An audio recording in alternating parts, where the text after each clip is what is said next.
There is absolutely no hope whatsoever of the boats being stopped under this Labour government, ladies and gents, because they are so weak. And we've seen that with this story today, that Britain will not turn migrant boats back to France, an immigration minister has said. So it seems to me like the government has ruled out the possibility of turning boats back to France, which, if you ask me, is the only policy that could actually work. Now, why? Why? Surely, we showed you the other day that video of Nigel Farage giving a strong warning to the Labour Party, saying the failure to stop these boats hurt the Tories so much that they were basically annihilated. If the Labour Party don't do something about the boats, it's going to hurt them too. It's in their interest to do something about it, surely. So why are they being so soft? Well, I thought let's have a little look at the explanation. So Dame Angela Eagle, who is the minister who said this, she said that you cannot turn the boats back without the agreement of France, whose policy is not to intercept them unless migrants ask to be rescued. That seems like a pretty rubbish policy, but you understand the French.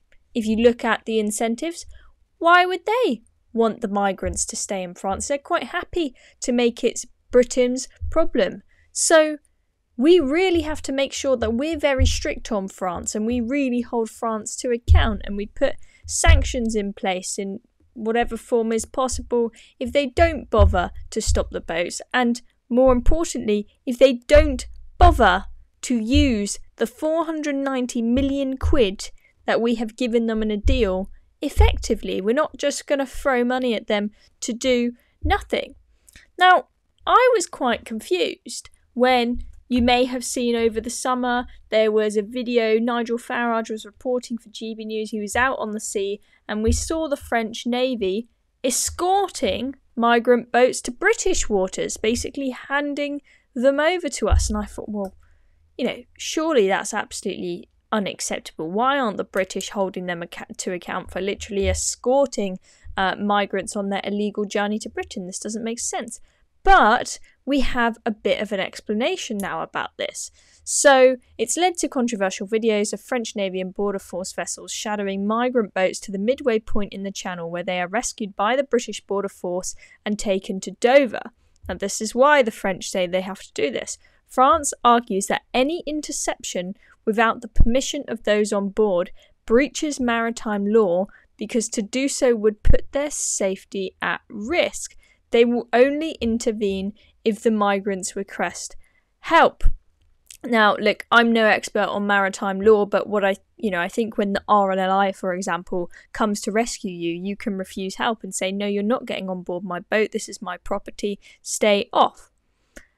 However, when they are clearly doing something illegal, they are criminals, I would like to think you can get on board the vessel and you can do something about it. I mean, for example, you have people get raided by Border Force and the police on their boats if they try to use their boats to smuggle cocaine and whatever other drugs into Britain. So if these guys are doing something illegal, why can't you pick them up? Why can't you take them back to France and rescue them, taking them back to your shores? Why do you have to escort them to British waters? It all seems very soft from the French, and I don't think that this is a good enough excuse from the Brits and just say, there's nothing we can do about it. And I say that especially given the fact that Italy has managed to strike a deal with Tunisia to stop this kind of thing from happening.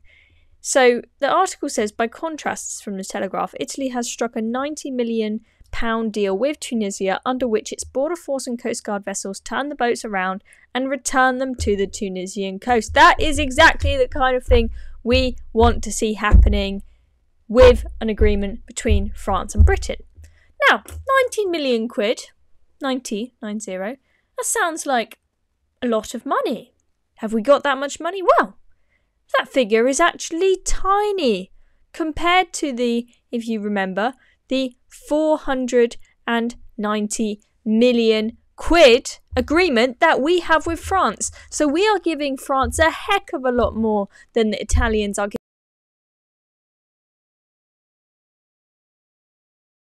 getting absolutely nothing. It is just money down the drain. Every now and again, the French will maybe send us a video of them taking a knife and slashing a boat and deflating it, being like, oh, we're spending your 490 million quid well.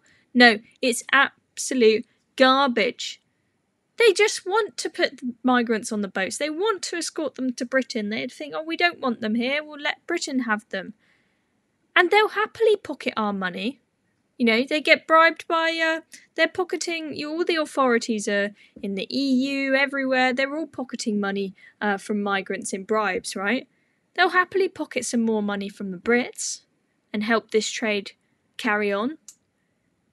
But the only way that something's going to change is if we hold them to account. It's very simple. You say, you don't get our money if you don't stop the boats. If you don't stop them from leaving your shores or take them back to your shores, if they have left and they are still in your waters, you won't get any money. No honey, no money. Simple, right? I mean, you know, any kind of business deal, right? I mean, if you paid a company for a service and you gave them a load of money and they didn't give you your service and they didn't deliver, what would you do? You'd ask for your money back, wouldn't you? I mean, it is just basic common sense. I mean, this government is just absolutely hopeless, but I just hate, you know, if they told us we're not going to do anything about the boats, then all right, fine, at least that they are then transparent, but they're not. They told us we're going to smash the gangs, we're going to be so serious about this, we're not going to be like those lazy Tories that did nothing about it and just, you know, argued about Rwanda all day getting nowhere.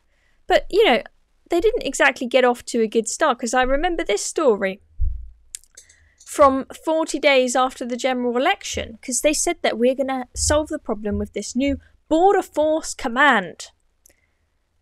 And they were talking about it all the time, saying how tough they are.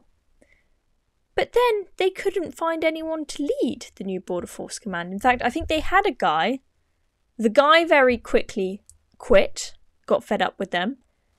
And then they had 40 days after the general election with no Border Force Commander whatsoever. No one to lead the charge, no one to run this. The boats just kept coming whilst we had the nice summer weather, and we didn't even have anyone leading this Border Force Command to stop them, right?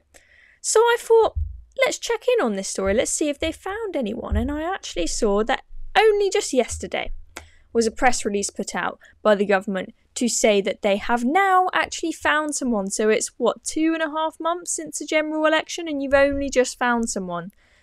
So you've missed the whole period of the hot summer weather where all of the boats are coming when you needed a strong border force. And now it's getting cold and you don't really need it quite. We still need it, but you don't need it quite so much. Now you finally found someone. So they've appointed Martin Hewitt, CBEQPM. I thought, I don't know who this guy is. Let's have a little gander. Let's have a little stalk. Let's see who he is. Well, I found his LinkedIn. I've done the stalking for you guys. Don't worry, I've got you. Who is this guy? So he is a strategic consultant in crisis readiness, public safety and policing. It says, a retired senior police officer with broad experience of leadership delivery and crisis and critical incident management at a local, regional and national level. Right, see if you can spot the first red flag. I'll tell you what it is. No capital letter on lead. The first word in a sentence. Where is the capital letter? LinkedIn is meant to be a professional platform. This is like your CV, and you haven't even got basic grammar right. I know they say don't judge a book by its cover, but I'm judging, okay? I'm not impressed. This guy is leading the Border Force Command, and he can't even use a capital letter. Pretty dismal, if you ask me. Now, let's read the rest of that next sentence, shall we?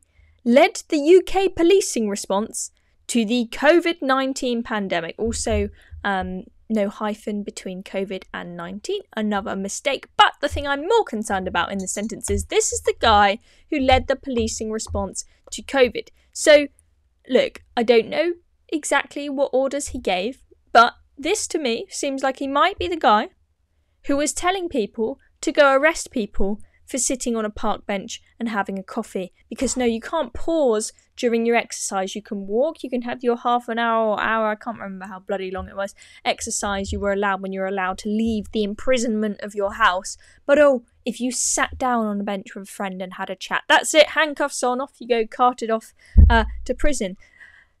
That guy was in charge of all of that really, really draconian, scary policing that went on during the COVID-19 pandemic. I mean, maybe it means that he's tough, because they were pretty tough on telling us off for drinking coffees on park benches and plenty of other stupid stuff. But if that's where his morals are, I don't know what I think of this guy. I'm concerned. Let me know. Am I thinking too soon? Am I judging a book by its cover? Do you think this guy has any merit? Or do you think that he is going to be absolutely useless from the look of things? Tell me in the comments what you think. Are the boats ever going to stop under the Labour Party? Will they realise at some point and panic and realise that they will lose so much credibility if they don't do anything about this? Or will they just allow it to keep on going on and on and on all the way to the next general election? Let me know what you think. I'm Chloe Dobbs. It's been another video for Reasoned. Make sure you are subscribed to the channel so you don't miss out. I'll see you soon.